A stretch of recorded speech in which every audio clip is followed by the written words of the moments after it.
Bonjour à tous et bienvenue à ce webinaire. Donc, je suis Bérangère de chez Tenexa. Je suis avec Isabelle Barneau et Rémi de Barneau de l'École nationale supérieure des arts et métiers. Donc, merci à eux pour leur présence. Alors aujourd'hui, Isabelle et Rémi vont répondre aux questions de Jean-Christophe Lopin, qui est directeur de la division CSI chez Tenexa.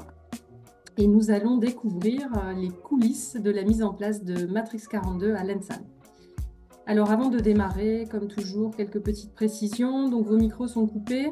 Vous avez un chat à disposition si besoin d'échanger avec nous. On pourra y répondre tout au long du webinaire. Et nous avons une session questions-réponses qui est organisée à la fin de l'interview. Donc n'hésitez pas à préparer les questions que vous avez pour nos invités via ce module. Je vais laisser la parole à Jean-Christophe, Rémi et Isabelle et je vous souhaite à tous un très bon webinaire.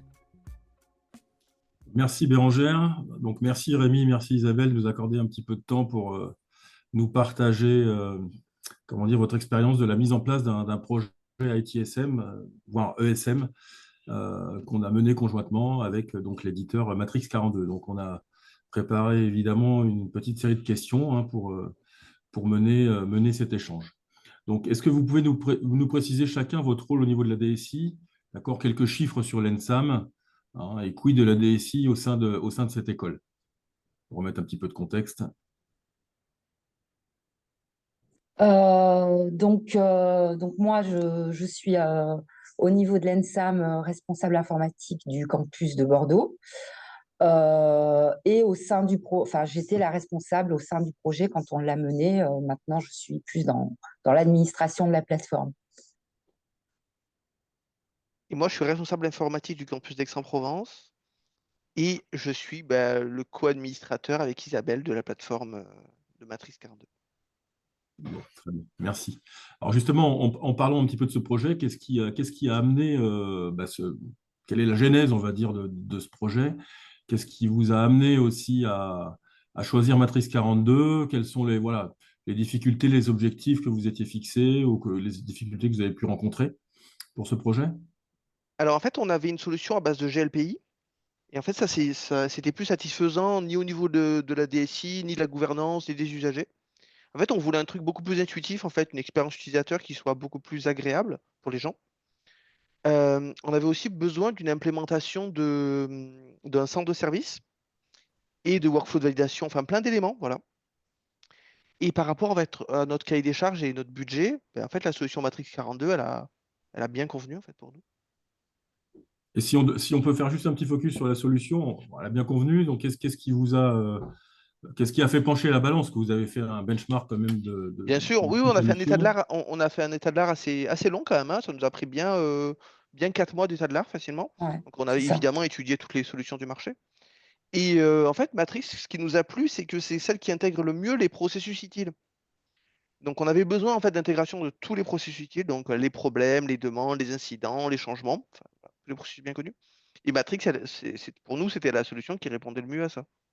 Ouais, effectivement, pour travailler avec Matrix depuis quand même pas mal de temps, il y a un out of the box qui permet de démarrer très très vite, effectivement, et donc de pouvoir démarrer très vite avec des quick wins sur C'est ça. les projets. Ouais, Le out tout à of fait. the box est hyper important. Et après, évidemment, on peut personnaliser, on peut aller beaucoup plus loin, mais dès le départ et très rapidement, on a une solution qui fonctionne, quoi. En fait, c'est à la fois une bonne out of the box et à la fois c'est un super bac à sable en fait quand vraiment en fait on souhaite personnaliser. Parce elle est pas trop rigide dans sa configuration d'interface. Et ça nous a beaucoup plu aussi. Très bien. Alors, le projet, donc, est-ce que vous pouvez juste expliquer les grandes étapes de mise en œuvre quels sont les process que vous avez déployés en premier lieu? Est-ce qu'on parle de catalogue de services? Est-ce qu'on parle d'incidents? Est-ce qu'on parle de demande? Voilà, est-ce que vous pouvez nous expliquer un petit peu Oui, comment s'est en déroulé le fait, projet? c'est ça. De toute façon, l'idée c'était de rester à isopérimètre de la solution GLPI. Donc d'abord les incidents et les demandes. Après, comment ça s'est passé à la mise en œuvre du projet? Bah évidemment, on a choisi un prestataire, donc là c'est voilà.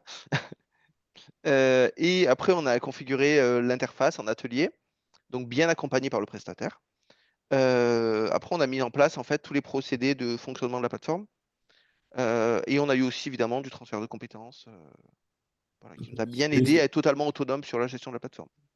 Et est-ce que justement, ces ateliers vous ont permis de remettre à plat certains processus, peut-être pour échanger, justement, être confronté à d'autres expériences qu'on a pu avoir, pour Oui, bien sûr, justement parce faire que évoluer les choses? toute la partie validation, elle n'existait quasiment pas en fait sur GLPI, et toute la partie demande en fait, hein, entre guillemets, les incidents et les demandes en fait, c'était regroupé dans un seul élément.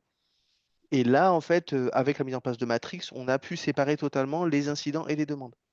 D'accord. Voilà. Ok. Il y a presque Donc une là, innovation plus que de la remise en question du process c'est d'avant, quoi. ça. On a implémenté des choses que nous n'avions pas Oui, concrètement. Il n'y avait pas de D'accord. C'est de workflow, de l'évolution. validation. Mm.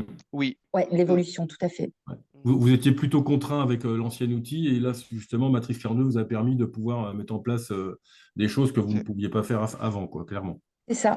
Ouais. complètement, hein. Complètement. Ok, très bien. Et alors, donc, cette solution, elle a quand même maintenant euh, plusieurs mois de mise en production. Elle a passé sa première année, même. Elle a Elle passé a sa passé première sa année. première année, Elle a voilà, passé c'est sa ça. première année. Ouais. Ouais. Et par retour d'expérience, quels sont les premiers bénéfices que vous avez pu en tirer? Clairement, est-ce que vous avez des KPI peut-être à partager? Est-ce que ça a amélioré des choses? Est-ce qu'il y a encore des choses qui vont intervenir? Quelle est la suite? En fait, on n'a Alors, pas eu pas de cap. Ah oui, oui, ah oui, Pardon. Non, d'accord. non, mais j'allais dire, on n'a Désolé. pas de KPI à présenter parce que là, on est à l'étape de création et d'étude du besoin des tableaux de bord, même si évidemment, on a déjà des chiffres qu'on utilise. Tout ce qu'on peut dire et qui est certain, c'est qu'on a une meilleure adhésion de nos utilisateurs et on le voit par le nombre augmentant de tickets tout en sachant qu'on n'a pas plus de problèmes qu'avant. Donc concrètement, ça veut dire que quand même les gens passent beaucoup plus par la plateforme que par le téléphone, les mails ou juste nous croiser dans les couloirs. Donc ça c'est super important. Meilleure adhésion, pourquoi aussi? C'est parce qu'ils remarquent qu'il y a une prise en charge plus rapide de leur ticket.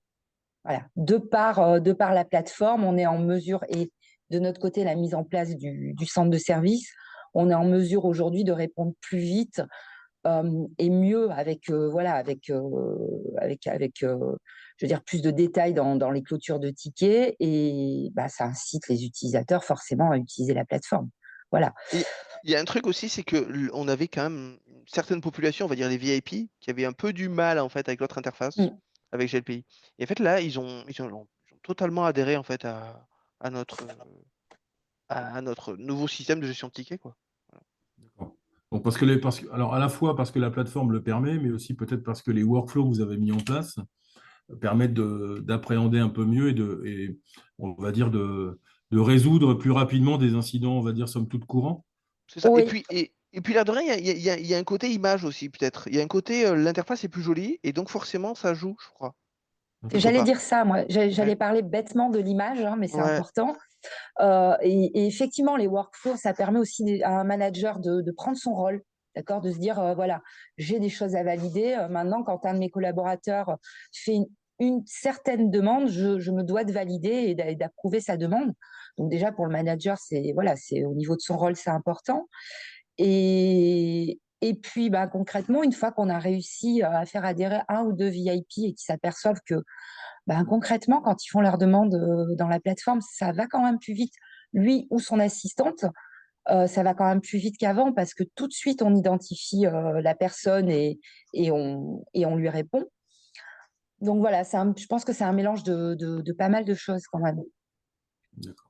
Ouais, donc, en gros, vous remarquez quand même que chez les utilisateurs finaux, qu'ils soient VIP ou pas VIP, est-ce que c'est d'ailleurs ouvert aux étudiants? Oui, Oui. Oui. oui. Oui. On l'a ouvert aux étudiants. Ils l'utilisent de plus en plus. Nos étudiants peuvent avoir des problématiques dans des salles pédagogiques ou voilà, en règle générale, c'est plutôt l'enseignant qui va faire le ticket, mais ils peuvent aussi avoir des demandes. Voilà, ils ont pas que des problèmes, hein, ils ont aussi des besoins, donc ils peuvent nous faire des demandes par rapport à l'utilisation d'un outil ou Oui, un ou des besoin de licences de logiciel, logiciels, enfin, une voilà, voilà. question diverse. Voilà, donc oui, ils l'utilisent. Ils l'utilisent. Et puis ce qui est génial, c'est que c'est quand même une population jeune, donc ils sont habitués, rompus, on va dire, à Internet, enfin en tous les cas, Oui, à bah, utiliser des applis et autres. Et donc, quelque part, même dans leur quotidien aujourd'hui, vis-à-vis de la DSI, vis-à-vis de leurs demandes, bah, ils trouvent leur bonheur à travers l'interface aussi. Donc, ce qui est plutôt une bonne Disons qu'on a, adhésion. on a désormais une plateforme qui est un peu plus en cohérence avec ce qui se fait ailleurs. Et c'est vrai que bon, pour les étudiants, il y a pas, enfin, au niveau de la gestion du changement, de passer d'une plateforme à l'autre, il n'y a pas eu de problème, quoi. Bon, dans tous les cas, vous l'avez vu, hein, c'est-à-dire il y a un meilleur accueil, enfin une meilleure adhésion de la solution. Hein, Oui. et vous, ce que vous remarquez aussi, c'est qu'effectivement, dans la manière de faire des demandes ou de gérer un incident, le fait que tout soit centralisé, bah, il y a quand même une meilleure, comment dire, les solutions sont trouvées beaucoup plus rapidement du fait que tout le monde est beaucoup plus impliqué à travers la gestion des tickets. Enfin, vous le voyez, mais est-ce que vous avez mis quelque chose en place particulièrement pour les amener à utiliser cette plateforme? Est-ce que vous avez fait des vidéos? Est-ce que moi, par exemple, vous voyez, j'ai certains clients qui ont fait passer des messages que si un incident était déclaré au téléphone, il serait moins vite traité que de passer par la plateforme. On a fait une campagne de com qu'on a commencé quelques mois avant la mise en prod. Donc, voilà, on a fait ça sous forme de teasing, on a fait des petites vidéos voilà, pour annoncer un petit peu l'arrivée de la plateforme. Ensuite, on a fait de la formation sur le back-office, hein, parce qu'on n'en parle pas souvent, mais au sein de la DSI même, la conduite du changement, je ne dis pas qu'elle a été plus complexe que pour les utilisateurs, mais c'est quand même leur outil du quotidien. Euh, il y avait quand même une grosse différence entre les deux plateformes, donc on s'est quand même bien impliqué au niveau du back-office pour les former. Au niveau des utilisateurs, par contre, on a fait une documentation. On a permis à tout le monde de la télécharger et on s'appuie énormément sur nos supports locaux. Donc, puisqu'on a 8 campus, donc dans chaque campus, il y a comme Rémi et moi un responsable informatique et des techniciens. Ils sont notre relais, en fait. Ils sont là aussi pour accompagner les utilisateurs, à les guider s'ils se trompent dans un formulaire ou à leur expliquer comment ça fonctionne. On a fait des petits trucs et astuces, mais on n'en est pas encore là. Je pense qu'on va y venir de plus en plus. Pour autant, la plateforme est là depuis plus d'un an, mais on va bientôt basculer sur la nouvelle version. On est en train de travailler dessus. Ça va forcément apporter des nouveautés et je pense qu'effectivement, le bon format du type, c'est des petites astuces pour pouvoir l'utiliser, ça peut être pas mal. D'accord. En résumé, de ce que je peux comprendre, c'est que c'est vraiment un projet DSI complet, c'est-à-dire il y a eu une véritable adhésion, effectivement, de ceux qui mènent le projet, évidemment, mais aussi de l'ensemble de la DSI, hein, les acteurs, on va dire, de gestion de la plateforme et de gestion du ticket, pour que eux, en plus, puissent s'approprier le projet, s'approprier le sujet, Ouais. pour ensuite pouvoir justement prêcher la bonne parole auprès de tout le monde en disant, passez par là, enfin voilà, il y a une nouvelle plateforme, elle est sympa, en plus elle est efficace. Voilà, c'est un petit peu ce que je ressens, c'est que c'est un vrai projet, pas uniquement de l'équipe projet, mais un projet complet de l'équipe DSI. Ouais, parce qu'il y a plusieurs choses. C'est-à-dire qu'on n'a pas besoin d'un. Enfin, c'est pas un outil qui remet en cause ou qui modifie une organisation, mais en l'occurrence, le changement d'outil et pour nous, en plus, la mise en place d'un centre de service, ça impliquait forcément qu'au niveau back-office et qu'au niveau des techniciens au sein même de la DSI, il y ait un changement dans notre fonctionnement au quotidien, notre manière de travailler, pour que justement les tickets soient mieux traités, soient plus vite traités. Donc effectivement, ouais, ça a été quand même un projet qui a fortement impacté nos équipes, ça c'est certain, au sein de la DSI. Ouais. Avec une bonne adhésion de l'équipe, donc c'est quand même assez sympa. Et alors, maintenant que le projet est en place, donc effectivement, il y a des choses qui vont arriver. Alors, certes, il y a la migration, nouvelle version qui est en cours, mais est-ce qu'il y a des évolutions que vous souhaitez mettre en place, peut-être aborder d'autres services, en faire un projet beaucoup plus global que la gestion d'IT? Est-ce que vous avez Oui, ça dans vos... J'imagine que alors, oui. il faut savoir que c'était dans le cahier des charges. C'est-à-dire on n'en a pas parlé au tout début, mais c'est vrai que dans notre cahier des charges, et ce pourquoi on a choisi Matrix aussi, c'est que effectivement, on partait sur un changement de plateforme à isopérimètre, mais il fallait qu'on puisse à un moment donné, basculer de l'ITSM à l'ESM avec la solution. Et effectivement, aujourd'hui, à Isopérimètre, on avait déjà rajouté la direction du patrimoine qui gérait des incidents, mais voilà, on n'a pas fait grand-chose à ce niveau-là, juste leur permettre de pouvoir traiter les incidents. Et effectivement, la demande se fait de plus en plus forte pour pouvoir traiter autre chose que des incidents, des demandes, et on sent bien que d'autres directions viendraient aussi à être intéressées. Donc oui, on va effectivement prochainement on n'a pas encore vraiment fait nos plannings, mais bon, déjà, on est focalisé sur la nouvelle version qui va nous amener à cet été. Mais je dirais que peut-être qu'on peut commencer à imaginer une étude de besoin sur la fin 2025 et peut-être une implémentation sur 2026.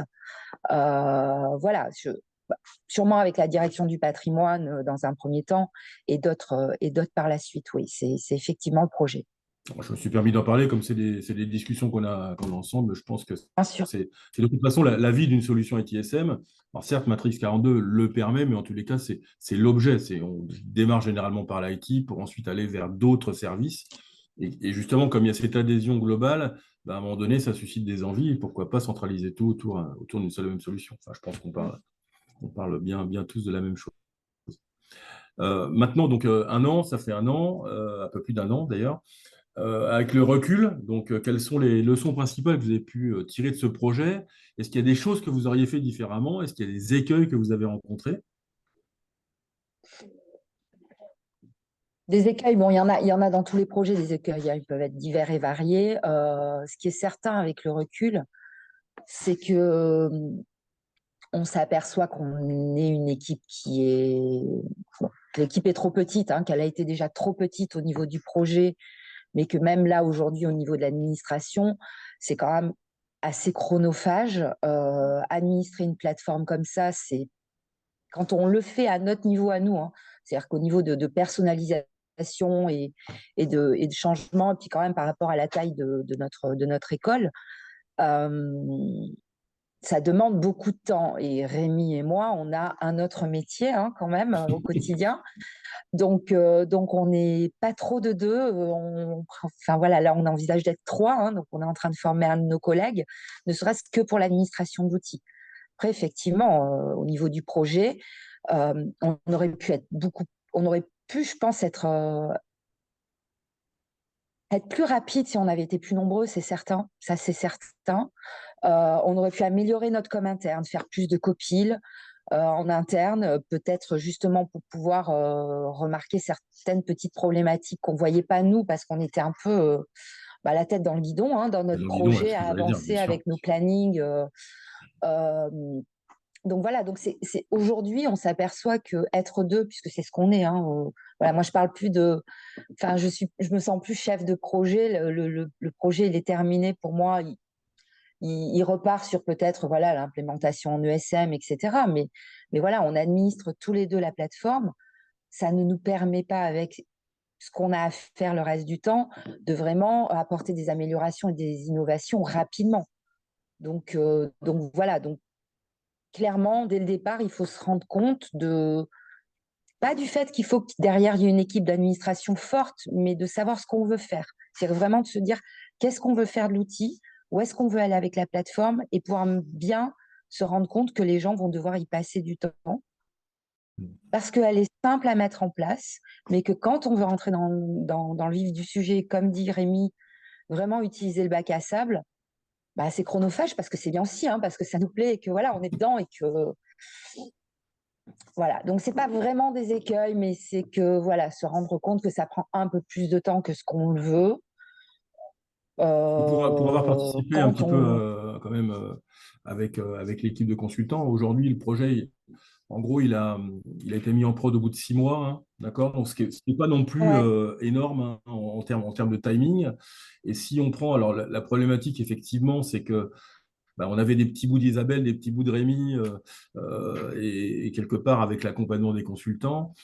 Au final, si on doit donner quelques chiffres, c'est une personne et demie qui a véritablement travaillé sur le projet pendant 6 mois pour arriver à ce que vous avez déjà fait. Donc, ce qui est à la fois long et pas long, et quelque part, mais maintenant, il est évident que si il y avait eu une personne supplémentaire, peut-être qu'il y aurait eu, ça aurait été peut-être plus vite. Et encore, je ne suis pas sûr, parce que là-dessus, c'est nous, notre rôle Non, de conseil, où on vous dit, parce que c'est un petit peu quand on a un outil comme Matrice 42, bah, effectivement, ça ouvre le champ des possibilités. Donc, on peut aussi un petit peu partir avec des idées qui fusent, et ça, c'est génial. Et nous, notre rôle, bah, c'est peut-être plutôt de rationaliser en disant, voilà, on va y aller peut-être par cette étape-là, et ensuite cette étape-là. Et c'est là où on se dit, bah, ouais, mais si on était une personne de plus, non, je ne suis pas sûr qu'on aurait fait. pas sûr. Mais je ne sais pas ce Bon, qu'en pense Rémi, hein, mais je pense qu'effectivement, faut décorréler la partie du projet en lui-même et après l'administration de la plateforme. Donc, effectivement, on peut dire qu'on a été à 1,5 sur 6 mois. Voilà, si une entreprise se pose la question de se dire, voilà, il faut qu'on soit combien dans l'équipe ou... Bon, après, c'est 1,5 personne à temps plein sur 6 mois. Donc, effectivement, se dire 3 personnes, 4 personnes sur la partie projet, c'est bien. Et après, il faut penser à l'administration, se dire qu'est-ce qu'on veut derrière. Est-ce qu'on veut mettre une personne, faire une création d'emploi, se mettre une personne à temps plein sur l'administration de la plateforme? Ou est-ce qu'on veut se dire, bon, bah voilà, il y a X personnes qui vont s'en occuper en plus de leur job au quotidien? Voilà, dans ce cas-là, bien se concentrer sur le fait que les gens, des fois, se disent, bon, bah, allez, je vais y passer 1 heure, mais en fait, on va y passer 2 ou 3 heures. Donc, ne pas hésiter à se dire, bon, allez, on va former 3, 4 personnes quand même. On sera tranquille, les vacances, les maladies, etc. Voilà, on sait qu'on aura des gens derrière qui pourront avancer au quotidien sur la plateforme. Je ne sais pas si tu as quelque chose à rajouter, Rémi, là-dessus, mais je pense Non, que... non, moi j'ai vu qu'il y avait beaucoup de questions par contre, et ça serait bien ouais, tout à fait. ouais. Alors, juste un petit mot sur Tenexa, voilà, quand même, hein, on fait la pub de Matrice 42. Ouais, Voilà, mais je c'est... pense qu'on est quand même partie prenante du projet. Je vous laisse juste faire dire quelques mots sur notre accompagnement. Et puis derrière, effectivement, on s'attaquera aux questions-réponses.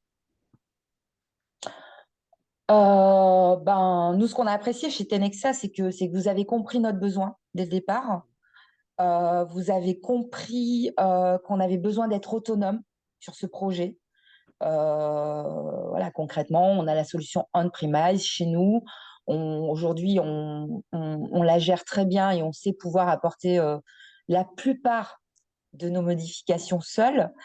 Et donc, voilà, on a les consultants qui nous ont accompagnés, surtout un qui nous a accompagnés sur tous les ateliers, a vraiment compris ça et a vraiment ça a été super agréable de travailler avec lui, quoi. On a senti qu'on était autonome très rapidement sur certains points, hein, parce qu'on ne le saura jamais complètement. Mais voilà, pour nous, ça a été une expérience très positive. Bon, génial. Bon, en tous les cas, moi, c'est ce que j'ai ressenti. C'était un vrai travail commun, un vrai travail d'équipe. Enfin, en gros, il n'y avait qu'une Ouais. équipe, hein, c'était l'équipe Ensam Tenexa, mais c'était qu'une équipe. Oui, Et parce qu'il faisait partie de notre équipe pour nous, hein, exactement, clairement. enfin, c'est vraiment le ressenti qu'on a eu.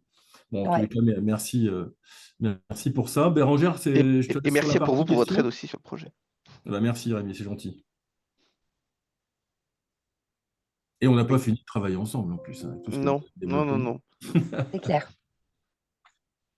Ouais, il y a pas mal de questions. Oui, Bérangère? je suis là. Merci à tous. Effectivement, on a pas mal de questions. Alors, je vais les prendre par ordre d'arrivée. Si on a déjà répondu, on passe. Mais effectivement, il y en a pas mal. Donc, si d'aventure, nous n'avons pas le temps de répondre à toutes les questions, sachez qu'on reviendra vers vous. Alors, la première question qu'on avait reçue, est-ce une solution on-prime dans le cloud? Si cloud, l'hébergement est-il en Europe? On-prime. On-prime. Pour le cloud, je ne saurais pas répondre, mais je pense que ce serait un oui, à mon avis. C'est en Europe, effectivement, il y a même une partie cloud souverain, Secnum Cloud aussi en France. Très bien. Question suivante. Y a-t-il une base de connaissances dans l'outil Matrix 42? Oui, Oui, tout à fait. tout à fait. Oui. Oui. Oui, une base de connaissances comme on la connaît dans tous les outils Utile et en qui est plus. bien faite, qui est très bien faite. Ouais, très bien pratique. En fait, il y a des pratiques, moi, des trucs qui m'a beaucoup plu, c'est que quand quelqu'un commence à écrire un élément dans un ticket, il va vérifier dans la base de connaissances s'il n'existe pas un article par rapport à ça. Mm. C'est bête, hein, on va dire non, mais c'est un truc basique, mais oui, mais c'est très pratique en fait. Très bien, merci. Merci. Alors, quelqu'un demande si il peut avoir une démo, donc pas de souci, on va reprendre contact avec vous. Oui, parce que là, on n'avait pas prévu. Non, alors, en plus, Isabelle et Rémi font des démos. Enfin, c'est génial, quoi. Mm. Voilà, On peut donc faire une démo complètement. On aime Oui, oui, beaucoup oui, notre plateforme, donc franchement, sans aucun bien problème, hein. sûr, il n'y a pas de problème. on peut envisager ça. Dans tous les cas, voilà, on reviendra vers vous. Vous vous reconnaissez probablement. Ensuite, une autre question, un outil de reporting est-il intégré à l'outil? Oui, tout à fait. Nous, on attendait la nouvelle version, hein, donc, parce que l'outil a quand même été bien changé. Et oui, il y a un outil effectivement de reporting qui est modifiable, qui est intégré, totalement intégré. Il y a effectivement un out of the box aussi sur toute cette partie reporting, et avec aussi la possibilité soit d'agrémenter les rapports existants, soit d'en créer des nouveaux. Très bien, merci. Une autre question. Donc, avez-vous repris les tickets de GLPI ou êtes-vous reparti de zéro avec la plateforme Matrice 42? Entre les deux. C'est ça. Donc, on n'a pas fait de reprise de l'existant.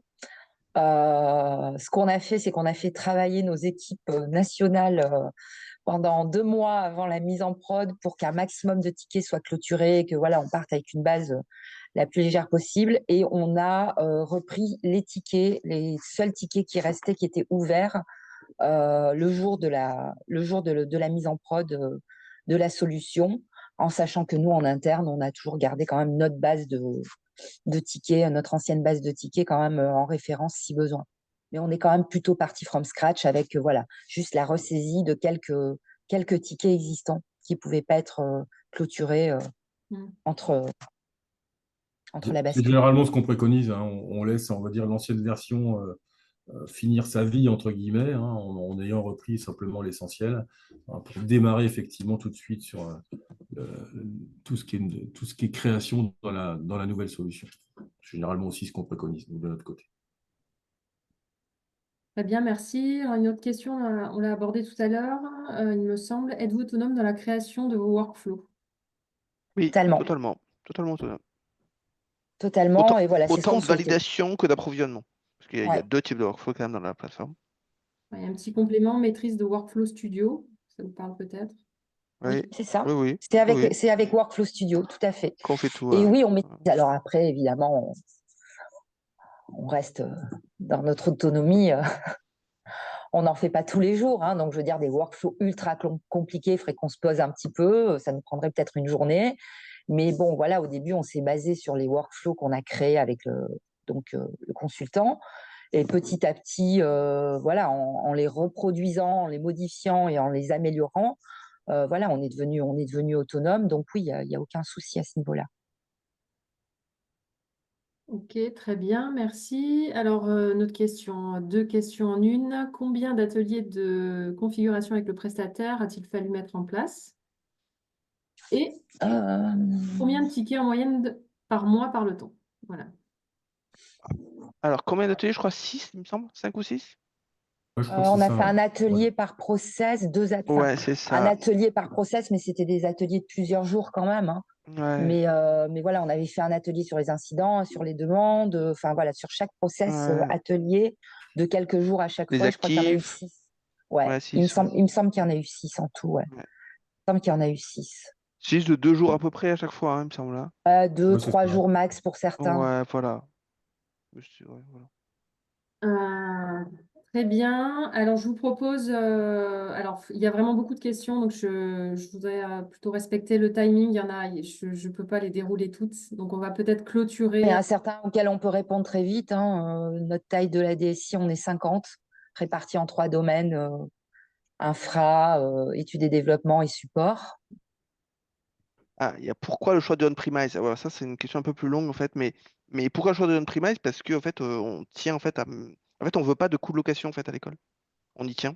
Mhm. Et on aime bien, en fait, on a tout ce qu'il faut en fait pour gérer en fait nos serveurs et notre administration et nos bases de données. Donc en fait, le on-premise nous paraît évident. C'est de répondre De vite. toute façon, sur le reste des questions, Bérangère, Oui, on les a, nous, dans l'historique. Donc, oui, oui, bien sûr. On on reviendra. reviendra vers les personnes Ouais, Voilà, vous nous les transmettez et nous on sur répond des en fait. questions que l'on n'a pas Ouais. répondues. tout à fait. Très bien. Écoutez, je vous propose de nous dire au revoir. Merci à vous, Isabelle et Rémi, pour ce partage d'expérience très précieux pour toutes les personnes connectées. Merci à toi, Jean-Christophe, pour ton rôle de journaliste intervieweur ce matin. Et merci à tous les participants qui sont connectés, qui se sont intéressés à la question. On va vous envoyer le replay à l'issue, enfin, dans les jours qui suivent, là, voilà, si vous voulez le revoir ou le partager. On s'occupe des questions, on revient vers vous pour toutes les personnes voilà, à qui on n'a pas répondu, on revient vers vous. Et puis surtout, voilà, on a plein d'actualités chez Tenexa. N'hésitez pas voilà, à vous connecter sur notre page LinkedIn, allez consulter notre site web. Et puis notre chaîne YouTube où vous verrez également le replay du témoignage d'Isabelle et Rémi de ce matin. Donc merci à tous. Et puis je vous souhaite à tous une bonne journée. Merci beaucoup. Merci à vous. Merci à tous. Bonne À très journée. bientôt. Merci. Au revoir. Au revoir.